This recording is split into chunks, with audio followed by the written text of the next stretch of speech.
يروي الإمام أحمد في مسنده بسند صحيح عن ثوبان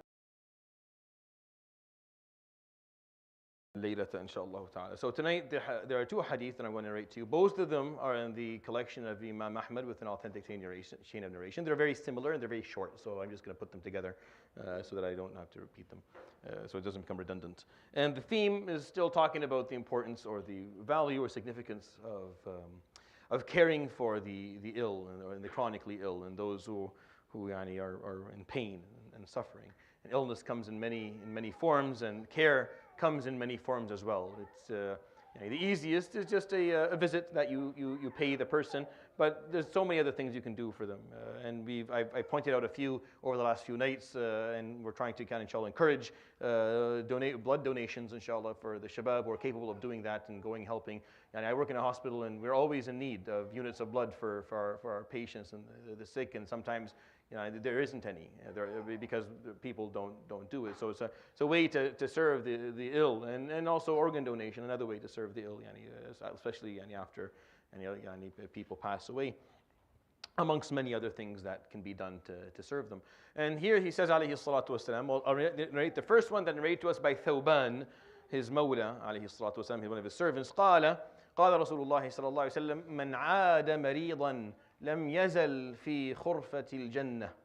And those who care for a sick person or an ill will continue in that time being in something called خرفة الجنة. فقالوا يا رسول الله ما خرفة الجنة. So what does khurfa mean? Because it's not a kha, it's not a ghain as a room, it's a khurfa. And it comes from kharif, and it comes from the root of it is of فقال جناها. Janaha as in the fruitful part of it. You're in Jannah, you're in the fruitful part of Jannah, the place where the outcomes are. Al-Kharif is where the outcomes happen, because you have to work hard in the summer and then you get it in the Kharif. At least that's the Arabic logic and usage of the word. أما حديث أبي هريرة رضي الله عنه فقال قال رسول الله صلى الله عليه وسلم من عاد مريضا نادى مناد أن طبت وطاب ممشاك وتبوأت من الجنة منزلا. That the person who cares for an ill person or visits them, someone will call into the heavens, in tibta, meaning you have done something beautiful. Wa taba mamshak, and your steps that you are taking towards doing this are beautified by Allah. And tabawwa'ta min al-jannati manzila, you are going to find yourself a spot in Jannah for the deed that you have done.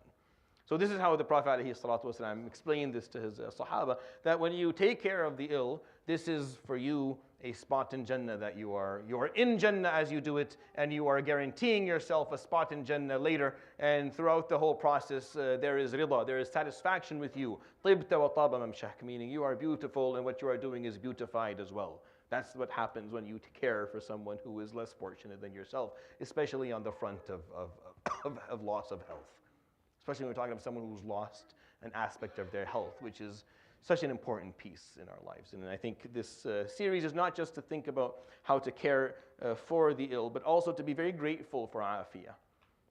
Be very grateful for good health, if that's something that you have in your life. And if you're struggling, be happy with what good health you have left. So if you are someone who is ill, then be happy and be grateful to Allah for what health you still have in your life, because that can be lost as well.